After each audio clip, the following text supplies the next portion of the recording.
Being faithful is a great quality to have, but are you being faithful God's way? What's going on with the YouTube? Damn ain't the same. Back at it again with another sermon. And today I want to break it down to you guys about faith.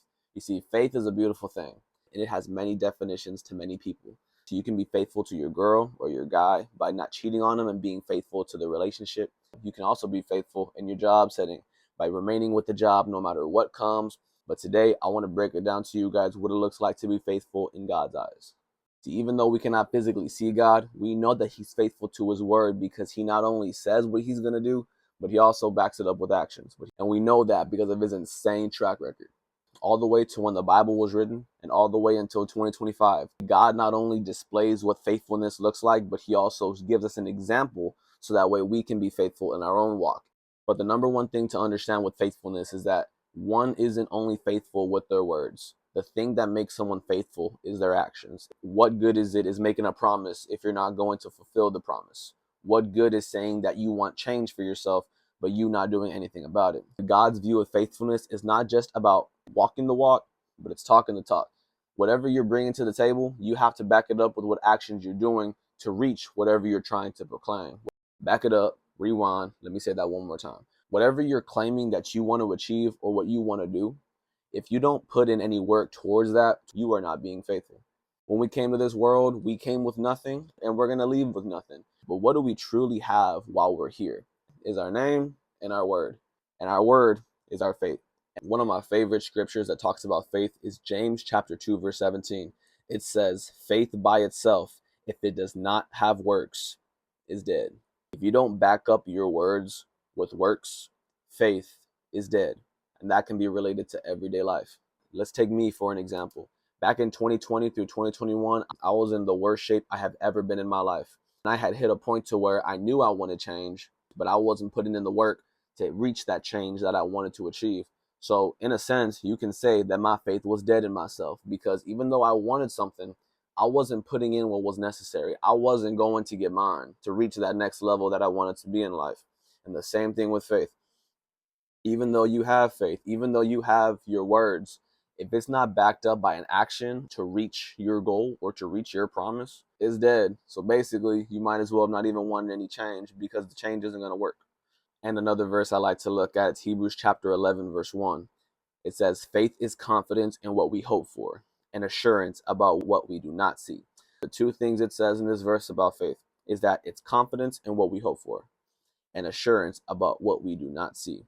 From the beginning of time all the way until 2025, through many different people and many different sources, God has always been faithful to His word. And while there's things in life that we can't control, like our weight, our health, our financial status, there's also things in life that we can't control. Out of nowhere, life can hit you with a full 360 and not just challenge you, but also put you in places that you never thought you'd be. But yes, we can have faith in ourselves by putting in work to reach what we can achieve, but there's some things that are ultimately out of our control. None of us could have controlled COVID-19. My pops was in the hospital battling COVID for dang near a month and a half. And while my dad was in shape, took care of himself, he had no control of being put into that situation. And while my dad was in there, I couldn't do anything about it. Whenever times like that come around, it gives us opportunities to have faith in God. And in that situation, I had faith in God because regardless of what happened, I knew that His will was going to get done. I had confidence in what I hoped for. I had confidence in that God's will was going to be achieved, whether or not that my dad was going to come back to me or whether or not that God would have taken with him in heaven. In the same aspect, faith and God was hope and assurance about what I did not see. I put my faith in God in that situation because even though I couldn't see Him, I knew that His hand was right in the middle of it. I understood that there was nothing I could do, so I put my faith and my hope in the one who I knew had the most control in that situation. So just like how I said earlier, God is faithful not just because of the promises and the words that He speaks to us in the Bible, but He's also faithful because of the words and actions that He uses to back up what He's talking about. This makes His word trustworthy to rely on. And in the same aspect, like to what I said earlier, we came with nothing, we leave with nothing. So while we're here, all we have is our word. And that leads me to ask you, are you someone that your friends can ultimately call faithful? Are you someone that your friends can have confidence in? Can you have hope in yourself to back up what you're talking about, to essentially be what you're walking about? We can speak many promises into in this life, but are you going through with what you say you're going to do? if we don't have our word, we really don't have anything. And the thing that makes this very vital to us is that if we have our word, that confirms our faith. That confirms that we're someone to be relied on. We're someone to be considered faithful. And that's very important to have in this world because our word is our foundation for a lot of characteristics that we have.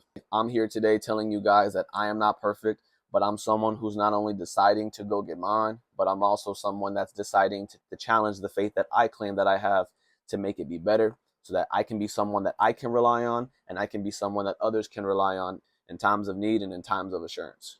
I'm not perfect, but in the same aspect, I'm not the same either. If you can look at Dame from 2020 all the way to Dame in 2025, he's a completely different person. But I challenge you, man, whenever it comes to faith and whenever it comes to being faithful, don't try to reach perfection.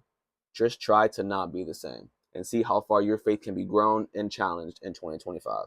But I hope you guys have a good one, man. Dame Ain't the Same is right here, logging out to the next vid. But until then, in 2025, don't just challenge yourself to be faithful, man.